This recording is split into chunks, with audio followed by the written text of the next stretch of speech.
I have to share something with you guys. Okay, so I've seen this film all over the world.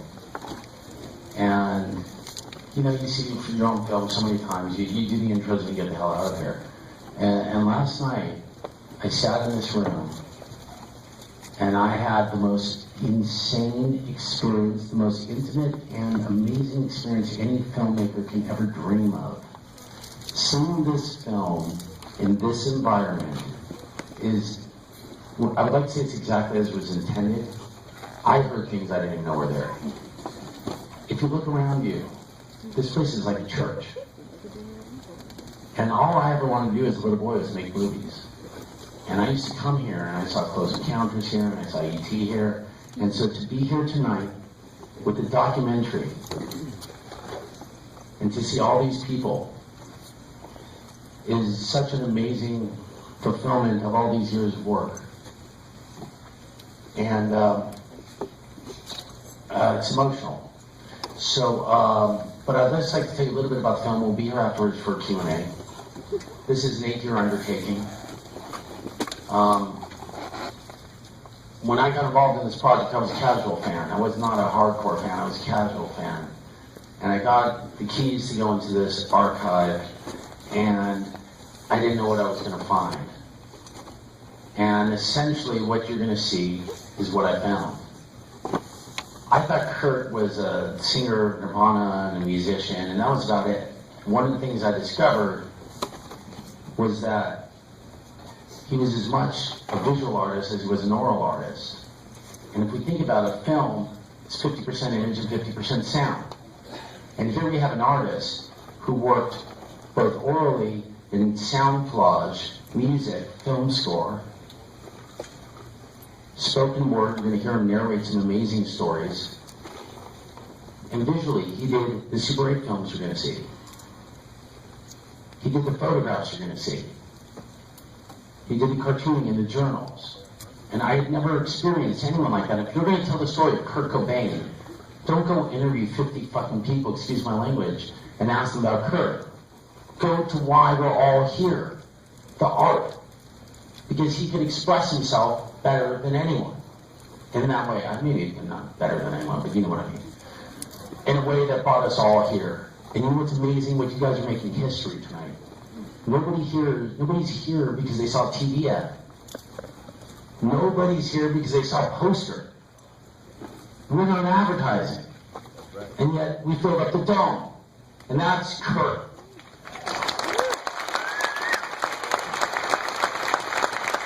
I have an ego, I have some crew that's here, and they know that I got a little bit of an ego, but I'll tell you this.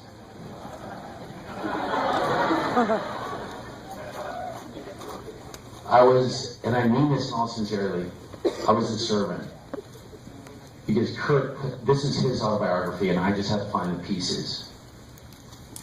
And so to be, okay, I don't want to say anything bad or whatever, but this will be on TV next week, right? Now we can see right now that this movie probably could have gone in theaters and whatever. We put it on HBO because we want to make it accessible for everyone. But this movie was designed for the cinema. And after last night, I can tell you it was designed for this room. I don't ever want to screen a movie anywhere else. I will never see this anywhere else. I loved seeing this movie so much in this room that after getting up at 4:30 in the morning yesterday, I stayed for the midnight show. So, and I'm going to stay for the midnight show tonight. And I just have to say, where's Cindy? Cindy, where are you? Cindy is seeing the film for the 5th time in 2 days. It's insane!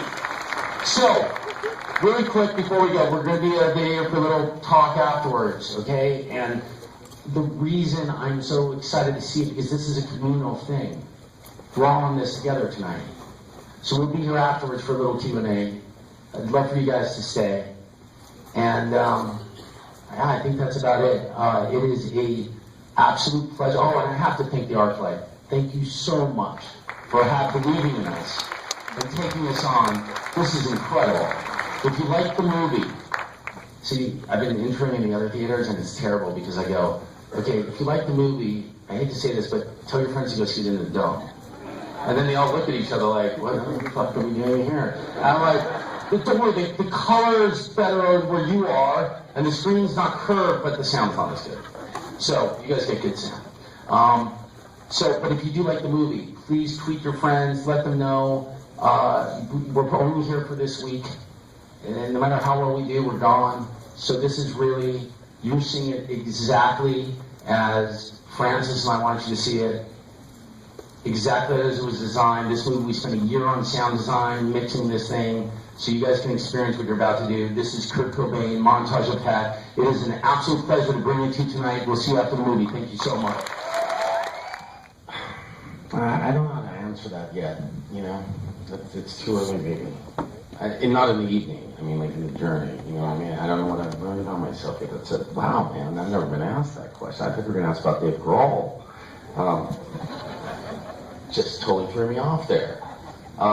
This is what you get for going off the plate. It was really difficult because these films take so much time and energy. I have to say this to start.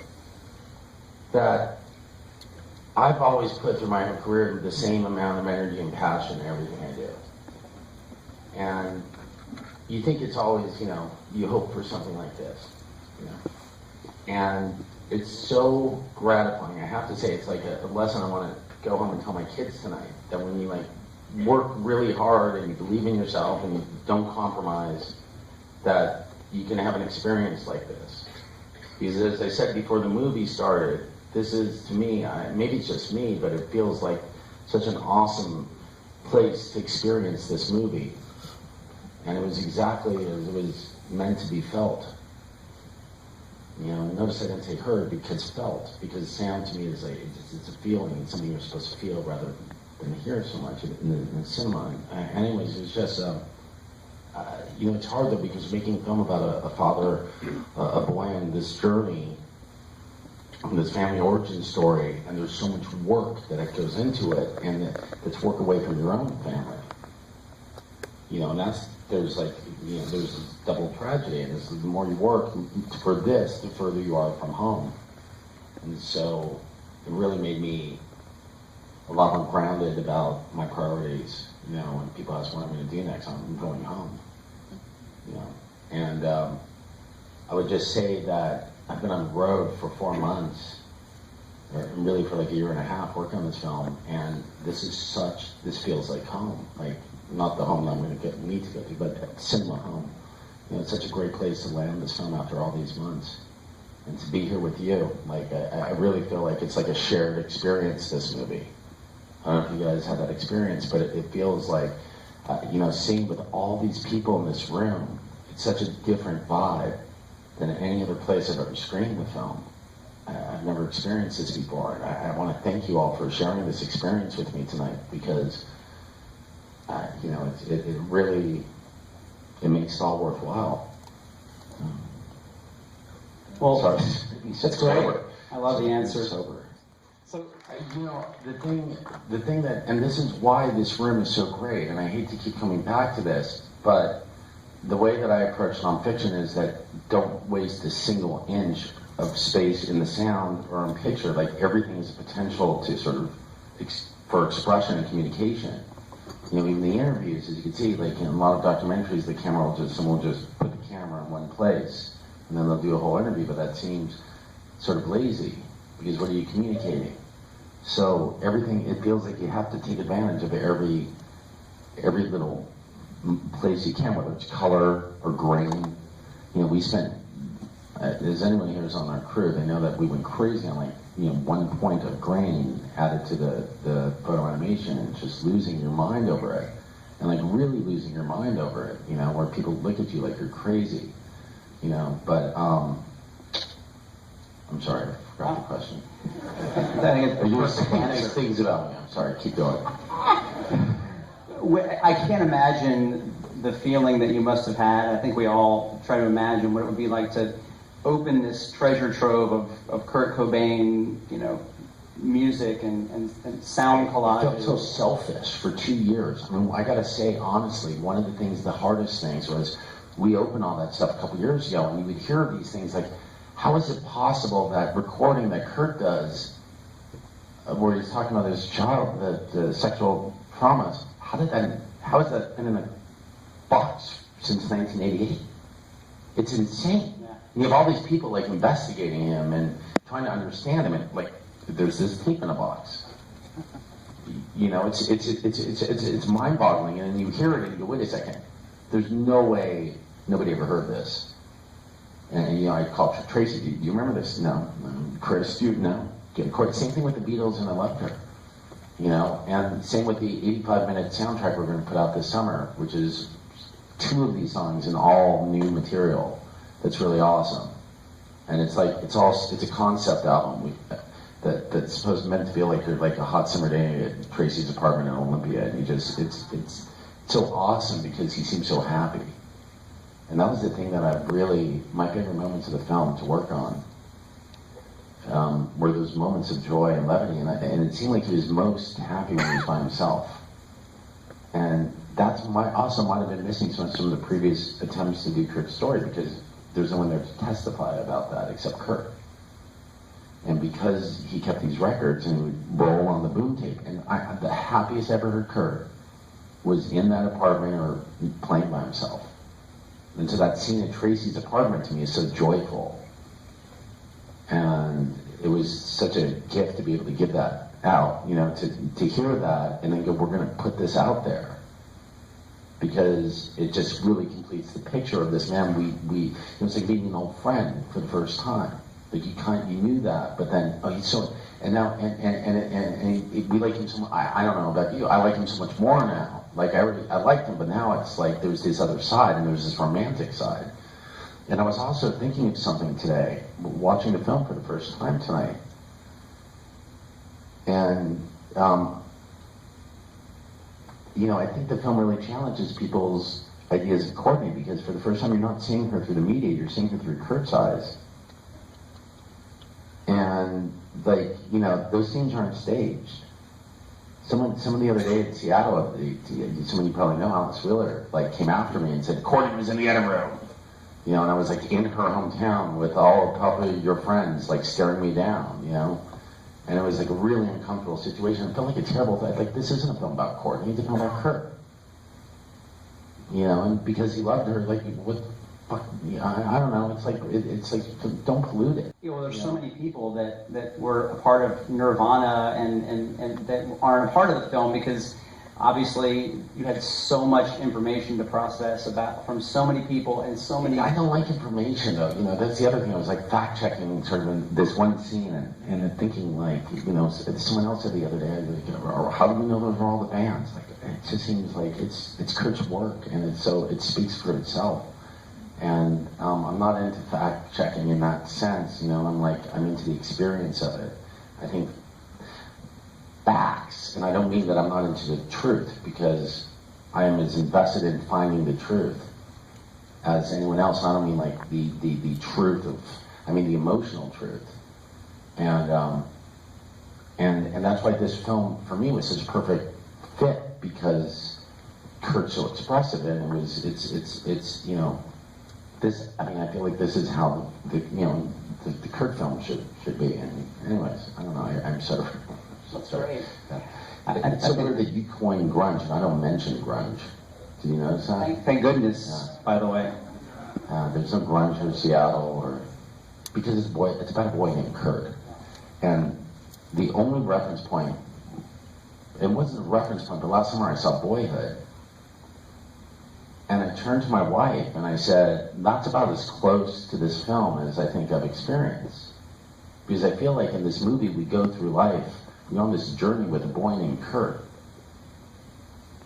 And it's not, you know, Nirvana, it's this boy named Kurt. And he's this cute, sweet little boy who's damaged, and you sort of see what he's looking for, you know, and it's not that complicated. And I think to understand Kurt, you have to strip away this idea of fame and rock and all that shit, because that's just trivial. And that's why when I held his suicide note, which was a trip, you know, nobody told me he was going to be in this box. I opened this box, and there's this heart-shaped box. And I open up, and I'm like in a room with people, and I open up, and there's this folded up piece of paper. And I take it out, and it's a suicide note. And I sort of stepped away from the other people in the room. I didn't want them to know what I was doing. I looked at it. And I flipped it over. I was like, where's the rest? This doesn't make sense. And I think that contributed to some of the mystery around Kurt, because I don't think it makes sense. What he's saying about, I don't feel the vibe of the crowd anymore, but that was just me. It felt incongruous to everything else. Maybe that's why I never went there. It felt much more simple to me about a boy and his broken heart and his trouble dealing with fantasy and reality and idealization and trying to, someone I talked to on the way in here said they were a psychotherapist. You should talk about this film. I was saying to you before the movie, I'm like, I would love to hear what you think of the movie, because I remember the whole time making it, I should bring a psychotherapist in, because I'm like Mick Jagger accused me of being a dime store psychologist, which is probably too much credit, but it was.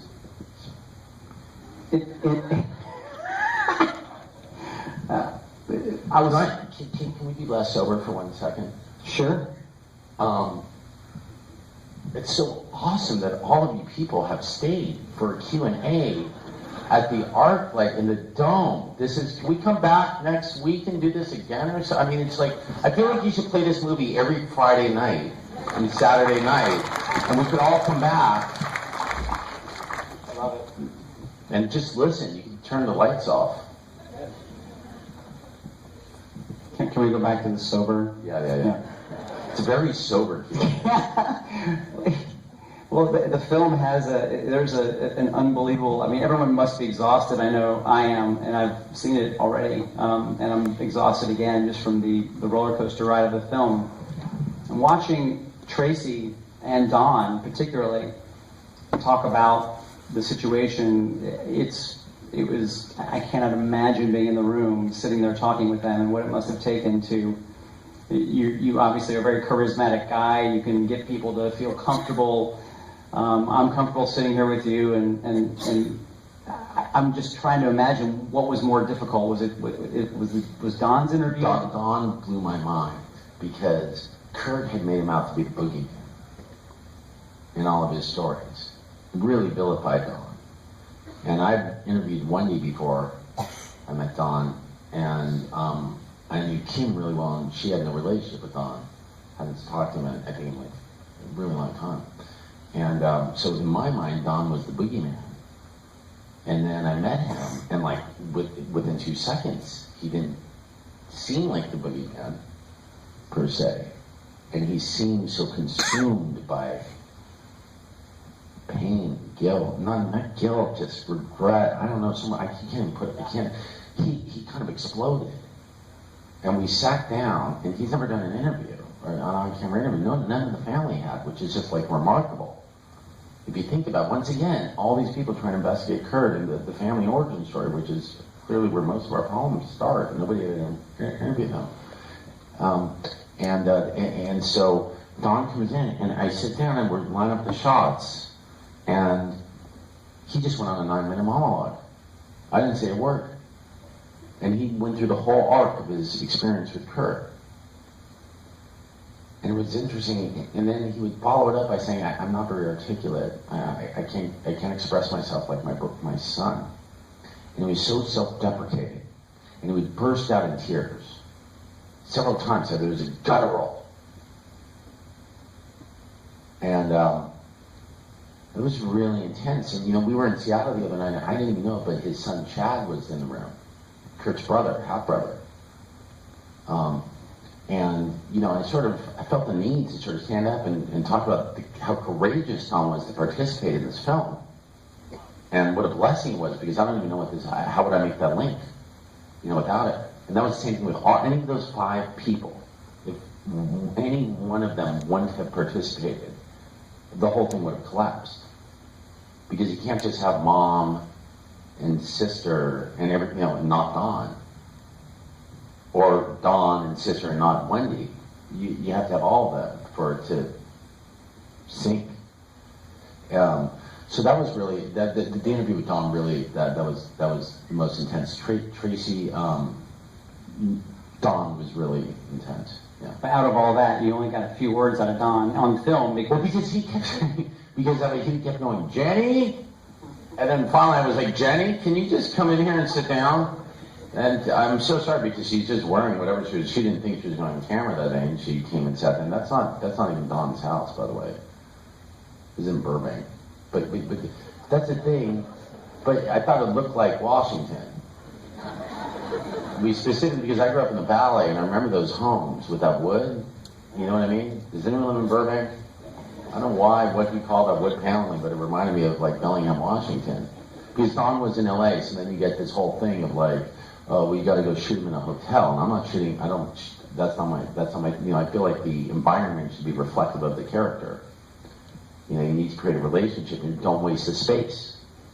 You know, don't waste the space. So Chris Novoselic's not in his home. He had to meet me in Portland. Once again, you know, when you do these documentaries, they all want to do it in a hotel room. Or if you're doing music docs, you know where they want to do it, right? You've probably done this yourself, in front of the mixing board, right?